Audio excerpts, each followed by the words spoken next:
त्यावर एक सोपा उपाय काय माहिती आहे का, की सेल्फ एनालिसिस करायला पाहिजे प्रत्येकाने आपापलं. एक स्वॉट एनालिसिस असतं. स्ट्रेंथ, वीकनेस, अपॉर्च्युनिटीज आणि थ्रेट. स्वतःने स्वतःचं एनालिसिस करणे, की माझी स्ट्रेंथ काय आहे, माझी कुवत काय आहे, ॲप्टिट्यूड. समजा एखाद्या विद्यार्थ्याला नाही जमत आहे आन्सर रायटिंग. मग त्याने ऑब्जेक्टिव्हच्याच परीक्षेची तयारी करणं गरजेचं आहे. बरोबर. पण एखाद्याला माहिती आहे, की नाही माझं आन्सर रायटिंग फार छान आहे.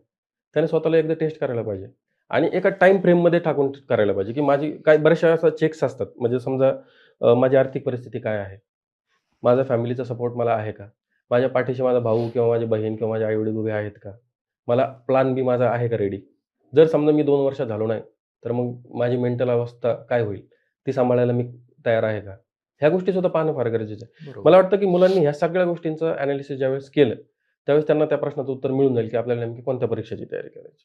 आता समजा 10वी-12वी जर एखाद्याने चांगलं परफॉर्म केलं असेल, हं. बोर्डात आले असतील, 85-86% पडले असतील, त्यांनी पेपर लिहिले असतील, त्यावेळेस तो मोमेंटम तयार झालेला आहे. 11वी-12वीला त्यांनी चांगले मार्क पाडले.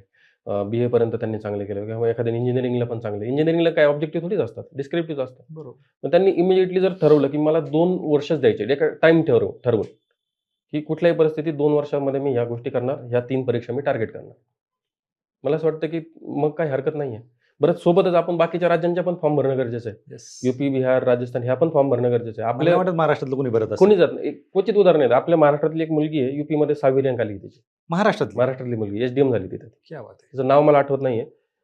पण 6वी रँक आहे बघा तिची. मागच्या 2 का 3 वर्षांपूर्वी झालेली आहे. बरेचसे मुलं जातात आता. म्हणजे यूपीएससी मधून की त्यांच्या UPPSC यूपीएससीच्या राज्यसेवेची परीक्षा ती पास ओके. झाली आणि तिथं ती टॉप 10 मध्ये आली. क्या बात है! आणि तिथं ती एच-डी-एम म्हणून सिलेक्ट झाली. तुम्ही विचार करा. म्हणजे आपल्या मुलांनी थोडंसं एक आपला परीघ पार करणं फार गरजेचं आहे. एक भीतीची एक सीमा असते ना, ती पार केली ना एकदा, भरपूर मार्ग सापडतात. अगदी बरोबर. मग आता काय होतं, की आपण स्वतःला लिमिट करून ठेवलंय. किंवा राज्यसेवेची ॲड आली, मग ती ॲड आली की नाही आली, की मग त्याच्यानंतर बरेचसे चेंजेस आले, बरेचसे आंदोलनं होतात, परीक्षा रखडली जाते, निकालांमध्ये काहीतरी गडबडी होतात. मग एकाच गोष्टीवर ज्यावेळेस आपण अवलंबून राहतो, त्यावेळेस आणि दरवर्षी पास होणारी मुलं आहेत ना. हो.